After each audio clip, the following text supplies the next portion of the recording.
തിരുവനന്തപുരം നഗരസഭയുടെ ഇന്നത്തെ അവസ്ഥ കാണുമ്പോൾ ഒരു മുൻ മേയർ എന്ന നിലയിൽ എനിക്ക് വലിയ വിഷമമുണ്ട്. നമ്മൾ പണ്ട് കെട്ടിപ്പടുത്ത സംവിധാനങ്ങളെല്ലാം ഇന്ന് തുരുമ്പെടുക്കുകയാണോ എന്ന് ഞാൻ സംശയിക്കുകയാണ്. നഗരത്തിലെ തെരുവുകളിലൂടെ ഒന്ന് നടന്നു നോക്കൂ. മാലിന്യ കുമ്പാരങ്ങൾക്കിടയിലൂടെ വായ മൂടിക്കെട്ടി നടക്കേണ്ട അവസ്ഥയാണ് ജനങ്ങൾ. ഹരിത കർമ്മസേനയുടെ പ്രവർത്തനം പലയിടങ്ങളിലും താളം തെറ്റിയിരിക്കുകയാണ്. മാലിന്യ സംസ്കരണം എന്നത് കേവലം ഫോട്ടോ എടുക്കാനുള്ള പരിപാടിയോ റീൽ ഷൂട്ടോ ആയി മാറിയിരിക്കുകയാണ്.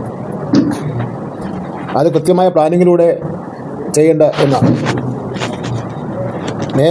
അനുശാസിക്കുന്ന പ്രാഥമിക കടമകൾ പോലും നിറവേറ്റുവാൻ കഴിയാത്തവർ എന്തിനാണ് ഈ കസേരകളിൽ ഇരിക്കുന്നത് എന്ന് ജനങ്ങൾ സംശയിക്കുകയാണ്. തെരുവ് നായ് ശല്യം കാരണം വഴിയാത്രക്കാർക്ക് പേടി കൂടാതെ സ്കൂളിൽ പോകാൻ കഴിയുന്നില്ല. വഴിയാത്രക്കാർക്കും സ്കൂളിൽ പോകുന്ന കുട്ടികൾക്കും പേടി കൂടാതെ പോകാൻ കഴിയുന്നില്ല.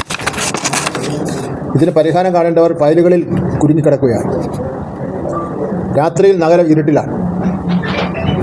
വാട്ടർ അതോറിറ്റിയെ കുറ്റം പറഞ്ഞ് കുടിവെള്ള പ്രശ്നത്തിൽ നിന്ന് നഗരസഭയ്ക്ക് ഒഴിഞ്ഞു മാറാൻ കഴിയില്ല. ഉത്തരവാദിത്വങ്ങളിൽ നിന്ന് ഒളിച്ചോടുന്ന ഈ രീതി അംഗീകരിക്കാനാവില്ല. ഭരണാധികാരികൾക്ക് ഇച്ഛാശക്തി ഇല്ലെങ്കിൽ ജനങ്ങൾ ഇനിയും പൊറുക്കില്ല. അലംഭാവത്തിൻ്റെ പര്യായമായി നഗരഭരണം മാറിയിരിക്കുന്നു എന്നത് അങ്ങേയറ്റം ദൗർഭാഗ്യകരമാണ്. കേരള മുനിസിപ്പാലിറ്റി ആക്ട് 1994 അനുസരിച്ചാണ് നഗരസഭകൾ പ്രവർത്തിക്കുന്നത്. കേരള മുനിസിപ്പാലിറ്റി നിയമങ്ങളും ചട്ടങ്ങളും പ്രകാരം നഗരസഭയ്ക്കുള്ള പ്രധാന ചുമതല ഇനി പറയും പ്രകാരമാണ്. മാലിന്യ സംസ്കരണം സെക്ഷൻ 326, 340. നഗരത്തിലെ കരമാലിന്യങ്ങൾ ശേഖരിക്കുവാനും നീക്കം ചെയ്യാനും സംസ്കരിക്കുന്നതിനുള്ള പൂർണ്ണ ഉത്തരവാദിത്വം നഗരസഭയ്ക്കാണ്. ഉറവിട മാലിന്യ സംസ്കരണം പ്രോത്സാഹിപ്പിക്കലും പൊതുസ്ഥലങ്ങൾ വൃത്തിയാക്കി സൂക്ഷിക്കലും ഇതിൽപ്പെടും. അതാണ് സെക്ഷൻ 326, 340 പറയുന്നത്. അവരുടെ ഉത്തരവാദിത്തപ്പെട്ടാണ്. മാലിന്യങ്ങൾ കൈകാര്യം ചെയ്യൽ സെക്ഷൻ 326 ചവറും കരാവസ്ഥയിലുള്ള വർഗീയ വസ്തുക്കളും മാലിന്യവും